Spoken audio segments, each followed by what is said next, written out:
How's it going, everybody? It's me, Shane, and I'm here to give you a review of the House of the Dragon, or House of the Dragon, whatever. Episode 10, the season finale. This is entitled The Black Queen. I am wearing black and red today because F the greens. Before we go any further, please hit that like button, leave a comment in the comment section down below. I am very serious about that. I would love to engage with you guys sometime. And please, oh please, subscribe and hit the notification bell. Be notified of more videos like this. This is the end. This is farewell for now. According to what I heard, is that the next, season 2 is supposed to be in 2 years, I think. I can't say them waiting 2 years. I can see maybe a year, maybe. I don't know. Man, I don't know where to begin because these moments. Okay. I'm going to talk piece by piece because I know what I'm going to talk about. I know what I want to talk about. So let's talk about Ray Ray. Ray Ray is so composed. She throughout this episode, spoilers if you don't know already. She is definitely composed. Yeah. By the way, if you didn't see my episode 9 review, it's right there at the bottom. I put it in the description. Take all the time you need to watch that first, and then come back to this because last episode, the Greens usurped everything. There's no mention of Viserys is saying, "Oh yes, Alicent, I believe it should be Aegon." No talk of that because it's obvious they've been wanting to take the seat, right? Pardon me. So here we are, where Ray not only has to hear about her father dying from Niecy. Niecy comes in. Niecy's like, "I got to talk." She had a lovely moment with Jace. Was it Jace? No, she had a lovely moment. Oh, God. She had a lovely moment with Luke. And about him being nervous about, I believe it was Luke. I think it was Luke. I get those boys mixed up. But with her son, regardless with her son, about him being nervous about taking over Driftmark. Oh, boy. And making sure I got the right name because I'm going through here. It is Luke. Ooh. And she loves and her son calls her perfect. She's like, "I'm far from perfect." It's a very loving moment. And man, I wish I would have caught on what they were doing earlier. This is kind of great that you don't read the books. Although there was some deviation, but I'll get to that later. Niecy tells him, "Your dad's dead." "I ain't done yet. Your dad's dead." They made Aegon king. By the way, they did it in front of everybody. And I love the fact that Daemon automatically says, "So how did he die?" I don't know. They had me locked up it's probably been like 2 days, maybe. I've been locked up. So, and when Daemon asked the question I asked in my review of episode 9, again, down there below, why didn't she burn him? And she says, "Yo, that war, the thing to start the war, that's not my job." And I kind of thought, I kind of said, maybe it's because, this isn't her. She's showing I could do it, but I'm doing the right way of doing things. It's not my war to start. She could have burned everybody down. I would have burned everybody down, but she didn't. And boy, oh boy, she didn't. And Damon's like, "They killed him. I know they killed him." All right. Ray is starting to get palpitations. She's still pregnant. She's starting to get palpitations. She's starting to bleed. The baby's coming. We'll talk about this baby arc first. Baby doesn't make it. She is far from carrying it full term. And she doesn't have the maids want to help her. They're like, "Please let us help." She's like, "No one fucking touch me. Don't touch me." And there's one thing I have to give it to Rhaenyra. Way better better at being in charge than her father and her husband slash uncle. Way better at that. Because while she's about to give birth to a stillborn child, she also gets her sons called in, gives them orders, say, hey, make sure no one does anything without me. Tell that to Damon. Damon's ready to fight because Damon's down giving orders, talking about, all right, we got to talk to these people, and these people. And Jace comes down and is like, yo, she said nothing happens without her. Come on in. And he finished up his talk. He's like, I'm going to teach you something about loyalty. We'll get to that in a second. Matter of fact, so I don't forget, I'm going to write loyalty down here. Cannot wait, y'all. So, pardon me. So, she gives birth to the stillborn. After Damon does his thing, not only does Ray, she still holds the baby and everything. It's as if her body is saying, yo, it is go time. It is time for war. We cannot be pregnant right now. She does the ceremonial wrappings. Very big juxtaposition as to when they were dressing her dad, and Queen wasn't there. She's just like Niecy, and Niecy is paying attention to Ray so much. Again, I said in my review that I did yesterday for episode 9, Niecy, I'm so glad I turned around on her in episode 8. Niecy is straight up like peeping everything. She's peeping it. But she's also super proper because she's apparently the sea snake he's doing better. He's on the way there to Dragonstone. Thank goodness they were able to intercept, get him to come back, get him come there. But she does not move because since he's alive, you're in charge. So she's not, when people are bowing and stuff, she's staying in a cut. She's paying attention. You can see she's smiling. She's liking what she's seeing. But she's staying in the cut.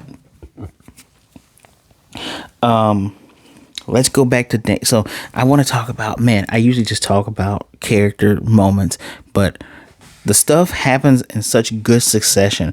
Like, I love the pacing for this. This is a whole hour, and when you get to 30-minute mark, everything is just so good.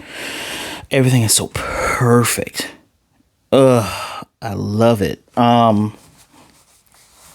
Although there was one moment when Damon was gone and no one could see him after he had, ended up choking Ray when she cleared the room, which she cleared the room, everybody leaves because he's like, you need to go to war.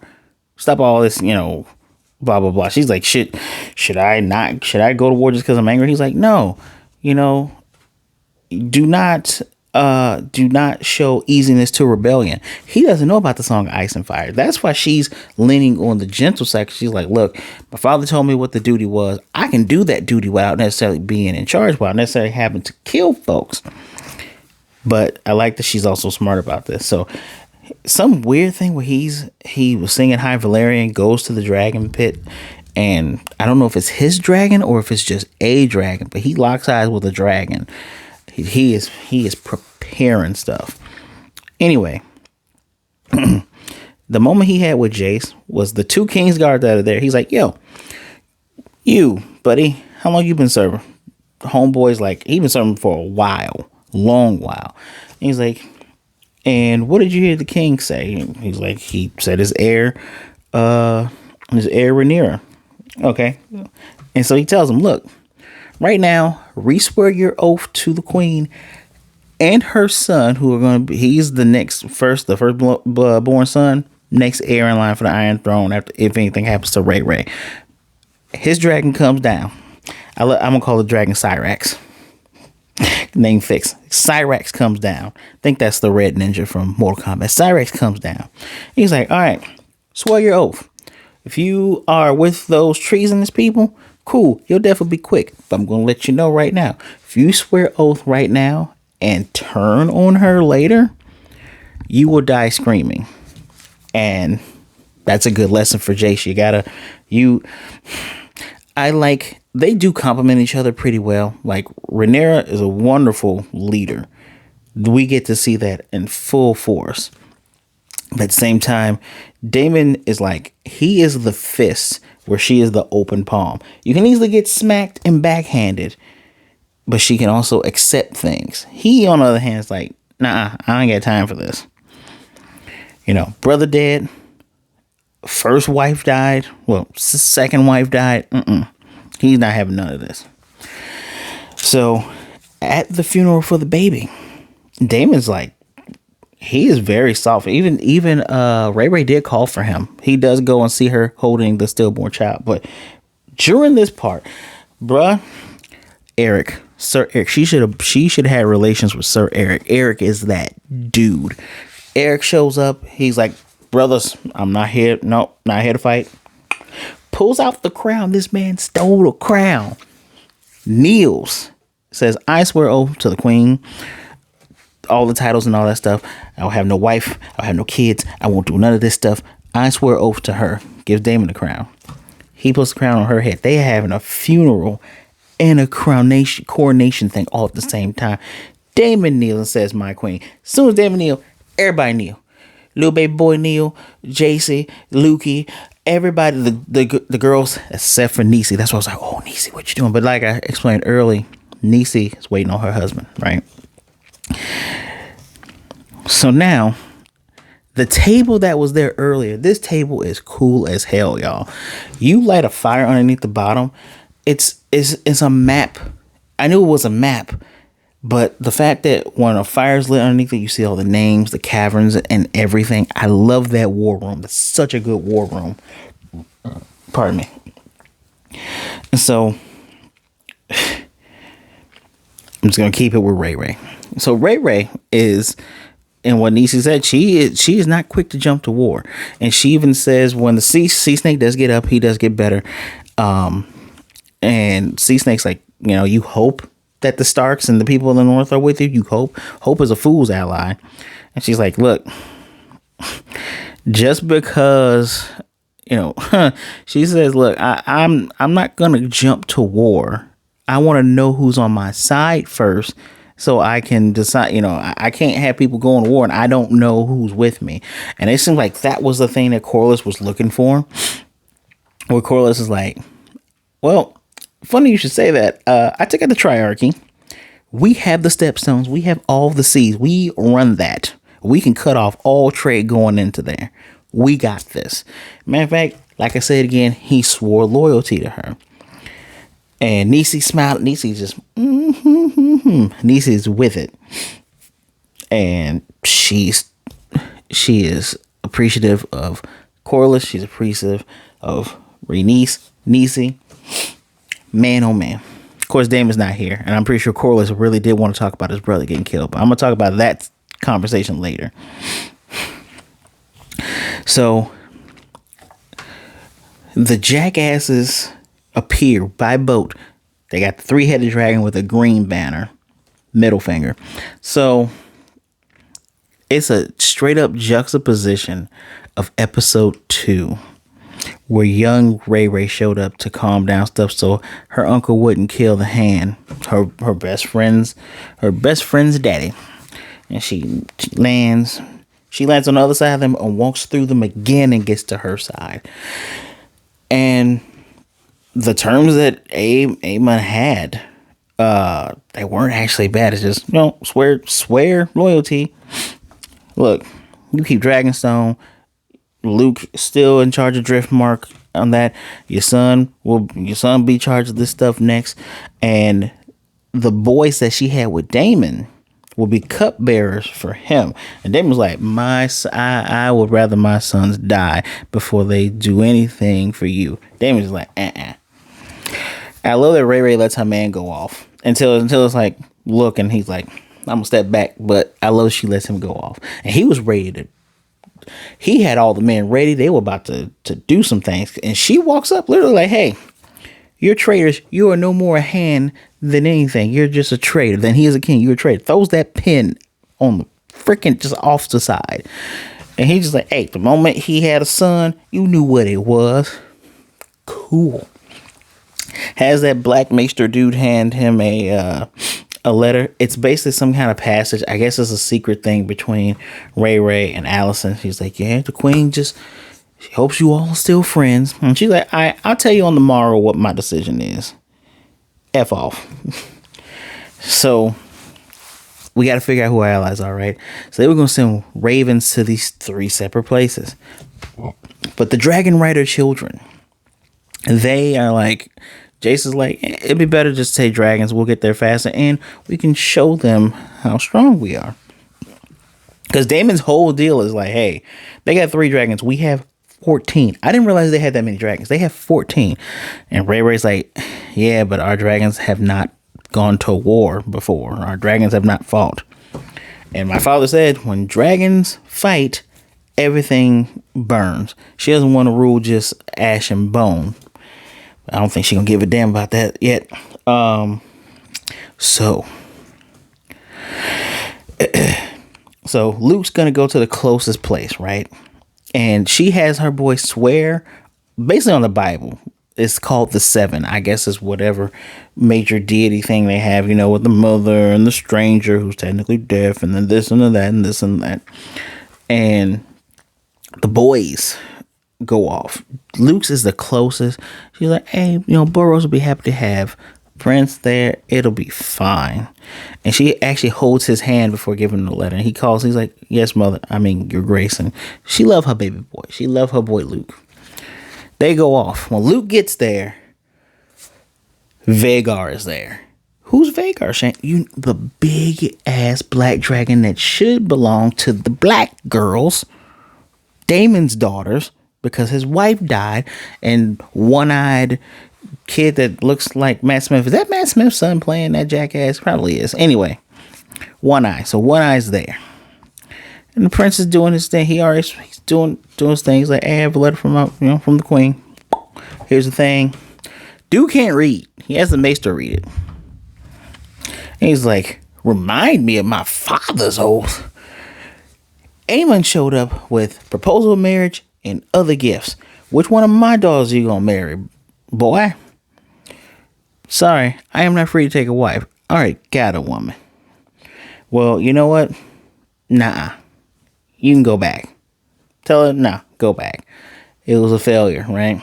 Well, he goes to turn around, and then Aemon's like, you can't just show up and then be treasonous and question the king's thing. I want to pay you back for this eye. And apparently he has a jewel in his eye that a lot of people are connecting. You can't tell that's the white walker, white king, dude, whatever. They're connecting that blue eye with that. Now it just looks like it's a freaking jewel or whatever. And he throws it back. He's like, I just want an eye. I don't want you blind. He's like, I ain't doing that. Oh, really? So it looks like they're about to come to blows. And King's like, Burrow. I'm going Burrow. Burrow's like, hey. Ain't no bloodshed in my hall. The boy came as an envoy. We ain't doing that. He can go. Nah. By the time he gets out, I don't even know when this dude had time to. Dude must be a speedster or something to flash, because by the time that Luke gets out, big black dragon gone. And he tells Arax, that's the dragon he rode on, be calm, obey, chill out. It's all right. Because it's a storm. It's been storming the whole time. He had to tell him be chill when he got off. Obviously Aemon is chasing him now at this point, taunting him. The big thing flies overhead. Thing's massive. He flies low, goes through caverns. The big black dragon can go through caverns. Well, because it is storming and because they are being chased by a very large creature, Arax doesn't listen to Luke and blows fire at Vhagar. Vhagar is now not listening to Aemon, and Aemon is speaking half Valyrian, telling Luke that he owes him a debt, and speaking, regular common English, like, hey, Vhagar, listen to me, serve me. So, being chased, it even looked like in the beginning they were trying to grab him. They break through the clouds. They make it over the storm. And this is how you know Luke is not, he's so young. He's same age his mother was when she became, when she was named heir. He's 14.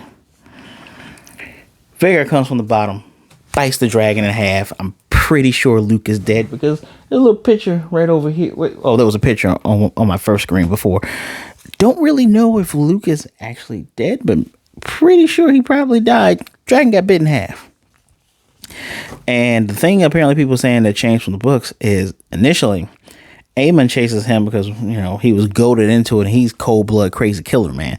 But in this one, he actually does look like he has remorse. Like, damn, I took it too far. There's no coming back from this. No, there isn't, you dumbass. The boys, Viserys says, I see why you didn't have sons, because your sons would have been, well, you did have sons, but I see why you didn't have sons with Aemma, because your boys are cruel, and it's probably that Hightower muck blood in there. Just, they're cruel and they're nasty and they take stuff too far.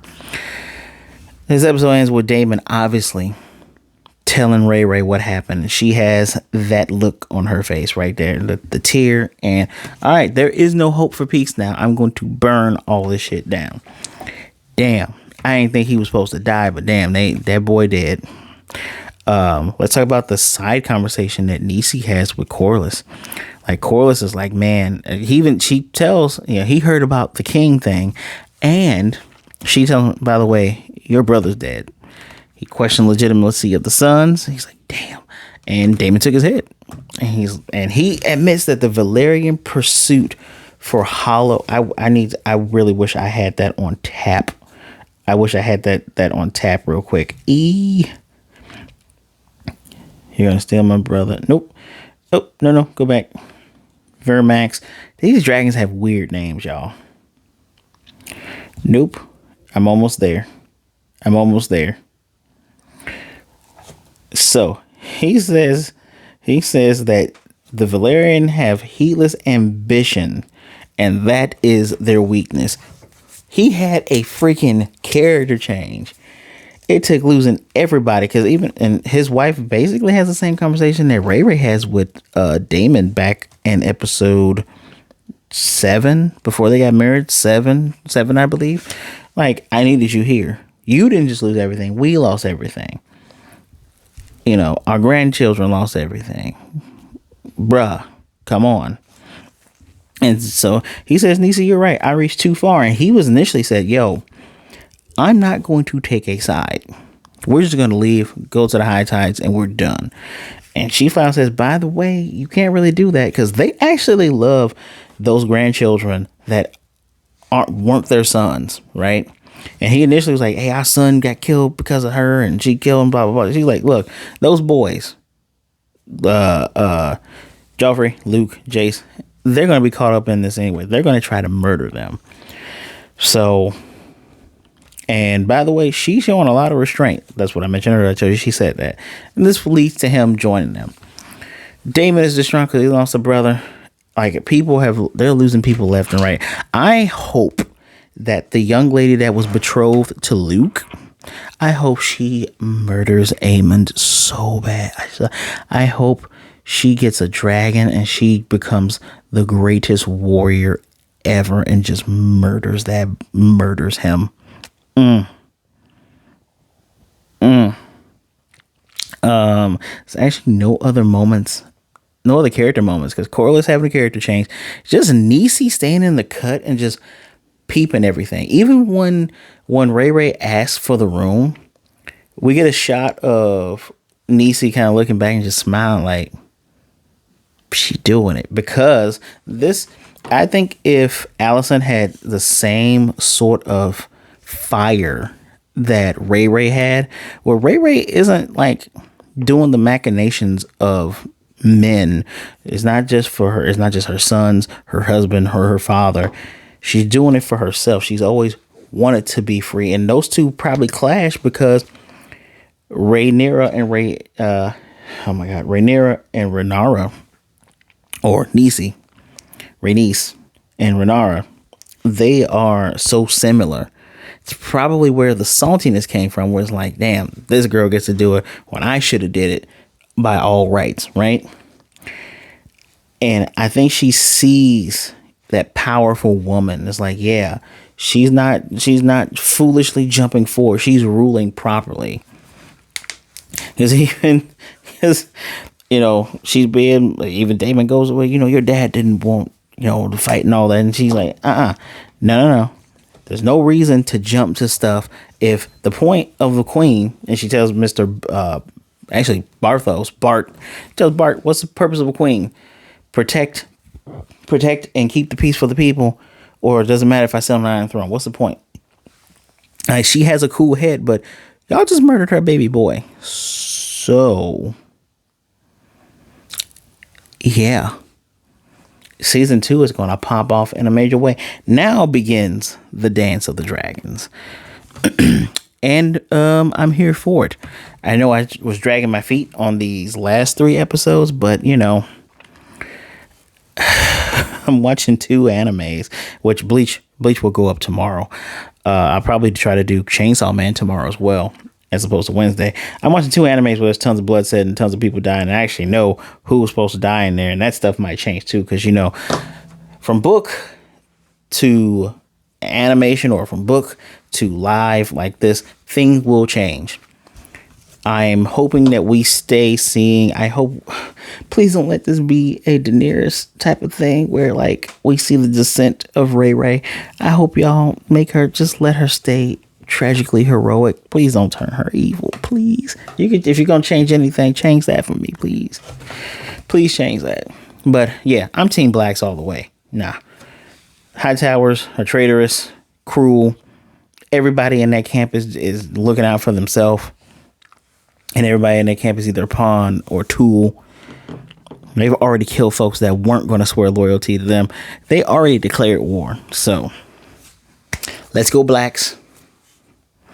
What did you think of the final? What did you think of the series? And period. This series gripped me more than Lord of the Rings. And it's kind of funny that Lord of the Rings, Rings of Power ended before this did. And this, I'm looking forward to seeing if I am satisfied with the ending of Rings of Power. But this was something special. This was good. I'm looking forward to this. I hope the actors stay the same. Hope Matt Smith forever. Hope Damon forever looks young. But I digress. Hit that like button. Let me know what you thought in the comment section down below. Eric is better than Cole. Cole is a bitch. And please subscribe and hit the notification bell. Be notified of more things just like this. If there's something that you would like to see me watch and review, or just review period, drop it down there in the comment section as well. There's so much television. Sometimes sometimes you just need some suggestions, and I am very much open to suggestions. Well, guys, thank you for taking some time out to listen to me bramble about this House of the Dragons. Please be good, be blessed. Wash them hands, all right? Be good to yourself, be good to others. Our way it goes. Don't be a jerk. Please take care of yourself. And I say this every time, and I mean it every single time. You are not alone. There's someone out there that cares for you, definitely. I promise you that. There are people who want to talk to you today than to be missing you tomorrow. So with that, you will not have to be missing me long. I will see you all tomorrow. And yeah, have a good one.